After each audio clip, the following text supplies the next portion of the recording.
नमस्कार साथियों, स्वागत है आपका आपके अपने चैनल ग्रो मोर जीके में।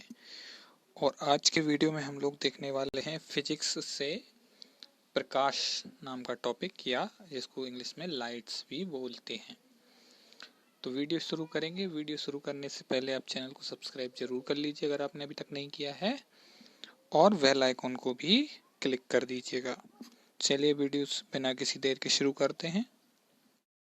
पहला क्वेश्चन है, निम्न में से किस रंग का सबसे लंबा तरंगदैर्घ्य है? तो तरंगदैर्घ्य मतलब वेवलेंथ। तो किस रंग की सबसे ज्यादा लंबी तरंगदैर्घ्य होती है? तो वो होती है आपकी लाल रंग की। ठीक है। और सबसे कम जो तरंगदैर्घ्य होती है वो होती है आपकी बैगनी रंग की। तो देखिए कुछ इस क्रम में रहते हैं, सबसे ज्यादा लाल, फिर नारंगी, फिर पीला, फिर हरा, फिर नीला, बीच में एक जामुनी कलर भी होता है, उसके बाद आता है बैगनी। तो ये सातों कलर में इस क्रम में घटता क्रम है ये तरंगदैर्घ्य का। ठीक है। अगला क्वेश्चन है, सबसे कम तरंगदैर्घ्य वाला प्रकाश होता है? तो अभी मैंने जस्ट बताया, बैगनी कलर जो होता है वो सबसे कम तरंगदैर्घ्य वाला होता है। प्रकाश का रंग निर्धारित होता है इसके, तो ये होता है इसके तरंगदैर्घ्य या वेवलेंथ से। ठीक है। अगला क्वेश्चन है, प्रकाश का वेग अधिकतम होता है? तो प्रकाश का वेग अधिकतम किस मीडियम में होता है? तो ये होता है आपका निर्वात में, या जिसको बोलते हैं हम वैक्यूम में। ठीक है। और उसके बाद होता है आपका पानी, फिर होता है कांच, फिर होता है रॉक सॉल्ट, तारपीन का तेल, नायलॉन। देखिए सभी का जो है चाल दी हुई है कि किसमें कितनी चाल होती है। तो सबसे ज्यादा होती है आपकी निर्वात में। ठीक है। 3 × 10⁸ मीटर पर सेकेंड। अगला क्वेश्चन है, अवतल लेंस प्रयोग किया जाता है? देखिए अवतल लेंस का जो प्रयोग किया जाता है वो किया जाता है आपका निकट दृष्टि दोष में, और उत्तल लेंस का प्रयोग किया जाता है आपका दूर दृष्टि दोष में। तो देखिए निकट दृष्टि दोष में क्या होता है कि दूर का दिखना जो है आपको है वो कम रहता है, तो उसके लिए आपका अवतल लेंस का यूज किया जाता है। इसको याद रखने का तरीका भी सिंपल सा है, अगर आप याद रखना चाहें तो एक ट्रिक है हल्की सी, उस ट्रिक से भी याद रख सकते हैं। देखिए अवतल में कितने नंबर्स कितने लेटर्स हैं? तो वो हैं आपके 4। ठीक है। और निकट में देखिए कितने हैं? 3। सेम चीज उत्तल में देखिए, उत्तल में कितने होते हैं? ये अगर मैं लिखता हूं उत्तल, तो उत्तल में कितने लेटर्स होते हैं? 3। और दूर में कितने होते हैं? 2। तो जिसमें ज्यादा लेटर्स होते हैं वो एक साथ जोड़ा बना दीजिए, जिसमें कम कम लेटर्स होते हैं उनका एक साथ जोड़ा बना दीजिए। इससे आप याद रख सकते हैं कि अवतल में 4 हैं और निकट में 3 हैं, तो इनका एक जोड़ा है। दूर में 2 हैं तो उत्तल में 3 है, उनका एक जोड़ा है। तो इस तरह से आप याद रख सकते हैं। वायुमंडल में प्रकाश के प्रकीर्णन का कारण है स्कैटरिंग। तो इसका कारण होता है धूल के कण जो कि वायुमंडल में मौजूद हैं, इनसे प्रकाश टकराकर बिखरता है, स्कैटरिंग होती है, उसकी प्रकीर्णन होता है। ठीक है। अगला है, वाहनों में प्रयुक्त होने वाले पीछे देखने वाला दर्पण निम्न में से कौन सा होता है? तो ये होता है आपका उत्तल दर्पण, जो कि पीछे देखने के लिए लगा रहता है, इस तरह से कुछ इसमें आप देख रहे हैं। तो ये होता है आपका उत्तल दर्पण। आकाश नीला दिखाई पड़ता है क्योंकि, आकाश क्यों नीला दिखाई पड़ता है? इसका रीजन होता है नीले प्रकाश का प्रकीर्णन सबसे अधिक होता है, इसलिए वह नीला दिखाई देता है। समुद्र नीला प्रतीत होता है क्यों? क्योंकि जो होता है जल के कणों द्वारा प्रकाश के प्रकीर्णन के कारण। ठीक है। जल के कणों से प्रकाश का प्रकीर्णन होता है, उसकी वजह से समुद्र का जल नीला दिखाई देता है। अस्त होते समय सूर्य लाल दिखाई देता है, क्यों दिखाई देता है? ये दिखाई देता है प्रकीर्णन के ही कारण। ठीक है।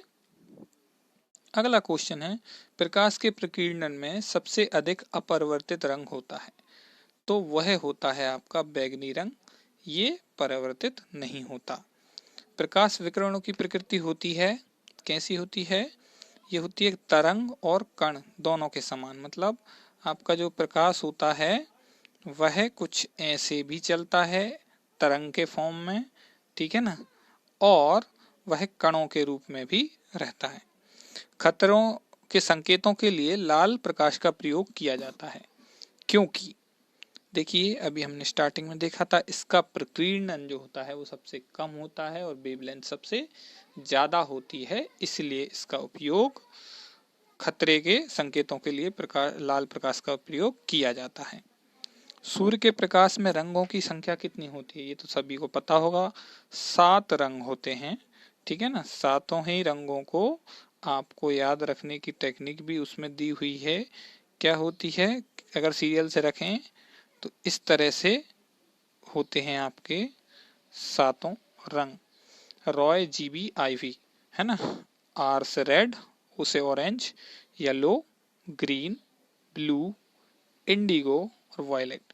तो इस सातों रंग कलर्स हैं, इन सातों कलर्स को आप इस तरह से याद रख सकते हैं। ये इनका क्रम है, या इस क्रम में इधर से स्टार्ट कर सकते हैं या इधर से, तो ये क्रम ऐसा ही रहता है इनका। ठीक है, अगला क्वेश्चन है, निकट दृष्टि दोष को ठीक किया जाता है। निकट दृष्टि दोष को कैसे ठीक करते हैं, देखिए निकट में कितने शब्द हैं, 3, और आपका जो लेंस है उसमें कितने होंगे, 4। तो किससे ठीक करते हैं आप, अवतल लेंस से, हमने अभी ट्रिक से देखा था। अगला, प्रकाश सीधी रेखा में चलता प्रतीत होता है, क्योंकि इसका तरंग दैर्घ्य होता है वो बहुत छोटा होता है, इस वजह से ये सीधी रेखा में चलता हुआ प्रतीत होता है। प्रकाश तंतु जिस सिद्धांत पर कार्य करता है वह है, तो वह सिद्धांत है आपका पूर्ण आंतरिक परावर्तन। देखिए प्रकाश तंतु का उपयोग कहाँ किया जाता है, एक लाइट को, प्रकाश को एक जगह से दूसरी जगह ट्रांसमिट करने के लिए, ट्रैवल कराने के लिए। अब अगर आप सीधी लाइन में या सीधी रेखा में प्रकाश को भेजना चाह रहे हैं तो इसके लिए आपको जरूरत नहीं पड़ेगी, आप सीधा भेज सकते हैं। लेकिन अगर उसको ज़्यादा दूरी तक के लिए भेजना है और रास्ते कुछ ऐसे हैं जिसमें कि मोड्स हैं, मोड़ दिए हुए हैं बहुत सारे, तो आपको मिरर्स का यूज़ करना पड़ेगा, जो वॉल होगी उस पर, और वो एक दूसरे पे आपके प्रकाश को जैसे ही मिरर पे पड़ेगा वो दूसरे मिरर पे भेजेगा। इस तरह से कुछ आपका प्रकाश चलेगा, जैसे एक नली होती है उसके थ्रू प्रकाश को भेजा जाता है। इस तरह से यहाँ पे मान लीजिए मिरर लगी हुई है, ठीक है, यहाँ पे मिरर लगी हुई है, तो यह प्रकाश यहाँ आया, इस मिरर से यहाँ रिफ्लेक्ट हुआ, फिर यहाँ, फिर यहाँ, इस तरह से चलता है। ठीक है, अगला क्वेश्चन है, हमें हरी घास का रंग हरा दिखाई देता है क्योंकि, तो इसका सही आंसर हो जाएगा, यह हरे रंग के प्रकाश को हमारी आंखों पर परावर्तित करती है। इस निम्नलिखित में से कौन सा रंग इंद्रधनुष के मध्य में दिखाई देता है। तो देखिए अभी मैंने इसके थोड़ी देर पहले आपको ट्रिक से बताया था, कलर्स के नाम क्या होता है, रॉय, जीबी, आईवी, इसको याद रखिए। तो देखिए 3 कलर इधर हैं, 3 इधर हैं, तो बीच में कौन सा बचा, जी, मतलब ग्रीन कलर। तो इंद्रधनुष में भी जो बीच में होता है वो कौन सा कलर होता है, वह होता है आपका हरा कलर। ठीक है, अगला क्वेश्चन है, देखिए यहाँ पे भी आप देख पाएंगे, ये देखिए रेड है, फिर ऑरेंज है, फिर येलो है, और इधर से देखेंगे तो वॉयलेट है, इंडिगो है और ब्लू है। उसके बाद जो बच रहा है एक कलर, वो है आपका ग्रीन। यही आपका कलर जो रहता है वो बीच में रहता है। यदि पृथ्वी पर कोई वायुमंडल नहीं है तब आकाश का रंग कैसा होगा, तो ये होता है काला। ठीक है, वायुमंडल नहीं है तो कैसा रंग दिखेगा, काला। शरीर के आंतरिक अंगों को देखने के लिए प्रयुक्त तकनीक एंडोस्कोपी किस पर आधारित है, तो यह पूर्ण आंतरिक परावर्तन पर आधारित, और इसका उपयोग कहाँ किया जाता है, इसका उपयोग किया जाता है शरीर में जो भी हॉलो चीजें हैं उनकी जांच करने के लिए इसको डाला जाता है शरीर के अंदर, और इससे उसकी टेस्टिंग की जाती है। प्रकाश का तरंग सिद्धांत किसने दिया था, तो ये दिया था हाइगेंस ने, ये न्यूटन के समकालीन वैज्ञानिक थे, इन्होंने प्रकाश का तरंग सिद्धांत दिया था। अगला क्वेश्चन है, मरीचिका का उदाहरण क्या है, तो ये है आपका पूर्ण आंतरिक परावर्तन का उदाहरण है। और मरीचिका का मतलब क्या होता है, ऐसा लगता है जहाँ पे रेगिस्तान वगैरह होता है, या जहाँ पे जो है 2 माध्यम बन जाते हैं उन माध्यमों की वजह से ऐसा प्रतीत होता है कि वहाँ पे पानी है, लेकिन ऐसा होता नहीं है। सिर्फ उसका जो प्रतिबिंब होता है वो इस तरह से बनता है। जैसे आपने कभी रोड पर देखा होगा, जो रोड बहुत लंबी होती है तो दूर देखेंगे तो ऐसा लगेगा जैसे क्या है, पानी भरा हुआ है आगे, लेकिन ऐसा होता नहीं है। तो पूर्ण आंतरिक परावर्तन क्या होता है, देखिए इस तरह से ये किरण आती है और उसी मीडियम में वापस लौट जाती है, उसको हम पूर्ण आंतरिक परावर्तन कहते हैं। इसमें I बराबर R होता है, मतलब जितना आयतन कोण होता है उतना ही परावर्तित कोण होता है, दोनों क्या होते हैं, बराबर होते हैं।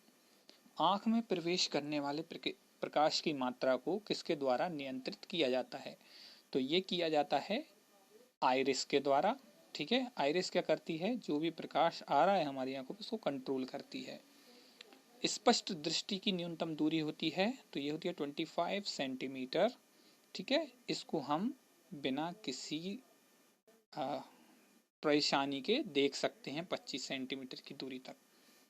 इंद्रधनुष किसके कारण बनता है, तो ये परावर्तन और अपवर्तन दोनों की वजह से बनता है। ठीक है, हीरे का चमकना किस घटना का परिणाम है, तो ये है आपका पूर्ण आंतरिक परावर्तन का। ठीक है, प्रकाश का किसी सतह से टकराकर उसी माध्यम में वापस लौट आना क्या कहलाता है, तो ये कहलाता है परावर्तन।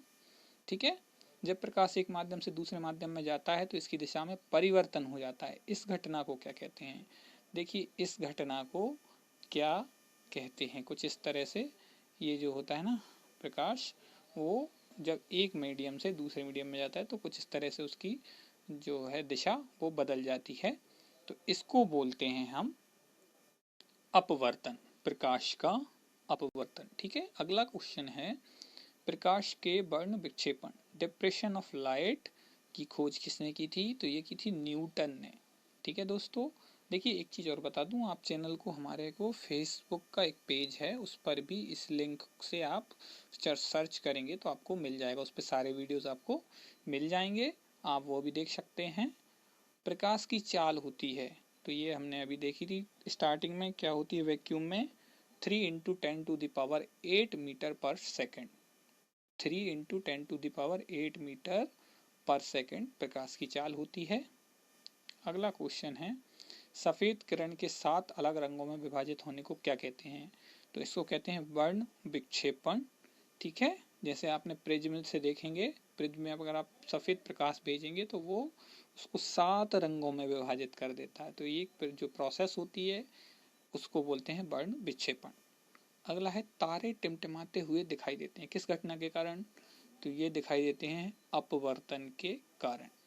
यदि आप किसी समतल दर्पण की ओर 10 मीटर प्रति सेकंड की गति से दौड़ रहे हैं, तब आपका प्रतिबिंब किस गति से आपकी ओर आएगा, तो देखिए अगर आप v वेग से दौड़ रहे हैं, कैसे दौड़ रहे हैं, अगर आप v वेग से दौड़ रहे हैं तो प्रतिबिंब आएगा आपका 2v वेग से। ध्यान रखिए इस केस में, कब, समतल दर्पण के केस में, तो क्या हो जाएगा 20 मीटर पर सेकेंड। जल के अंदर डूबी हुई मछली वास्तविक गहराई से ऊपर उठी हुई दिखाई देती है, यह घटना किसके कारण होती है, तो ये होती है अपवर्तन की वजह से। ठीक है, अपवर्तन हमने देखा, कुछ दिशा बदल जाती है। द्वितीयक इंद्रधनुष में सबसे ऊपर कौन सा रंग होगा, तो देखिए हमने जो कलर्स के नाम आपको स्टार्टिंग में बताए थे, रॉय, GB, IV, तो ये प्राइमरी इंद्रधनुष के लिए कलर्स हैं, इस क्रम में। अगर द्वितीयक होगा तो वो इस क्रम में होगा, भी पहले वॉयलेट होगा, फिर इंडिगो, फिर ब्लू, फिर ग्रीन, फिर येलो, फिर ऑरेंज और फिर रेड, तो सबसे ऊपर कौन सा हो जाएगा, ये हो जाएगा वॉयलेट, बैगनी रंग। ठीक है, तो इसका आंसर हो जाना है बैगनी। अगला क्वेश्चन है, प्राथमिक इंद्रधनुष में सबसे ऊपर कौन सा रंग होता है, तो अब ये जस्ट अपोजिट हो जाएगा, ये क्या हो जाएगा, रेड कलर जो होता है वो प्राथमिक में सबसे ऊपर होता है। प्रकाश किसी अवरोध के पड़ने पर किनारों पर थोड़ा मुड़ जाता है, इस घटना को क्या कहते हैं, इसको बोलते हैं विवर्तन। ठीक है, एक उत्तल दर्पण ऐसा प्रतिबिंब बनाता है जो हमेशा कैसा होता है, आभासी, छोटा और सीधा। ठीक है, इसीलिए इसका यूज गाड़ियों की मिरर्स में, साइड मिरर्स में किया जाता है। मानव नेत्र में लेंस एक वस्तु की छवि कहाँ बनाता है, तो ये बनाता है रेटिना पर। ठीक है दोस्तों, तो ये कुछ इम्पोर्टेंट क्वेश्चंस थे आपके फिजिक्स के लाइट से, ठीक है। अब अगर आपको वीडियो बहुत अच्छा लगता है तो आप वीडियो को लाइक ज़रूर करिए और अपने दोस्तों के साथ शेयर भी करिए। Thank you.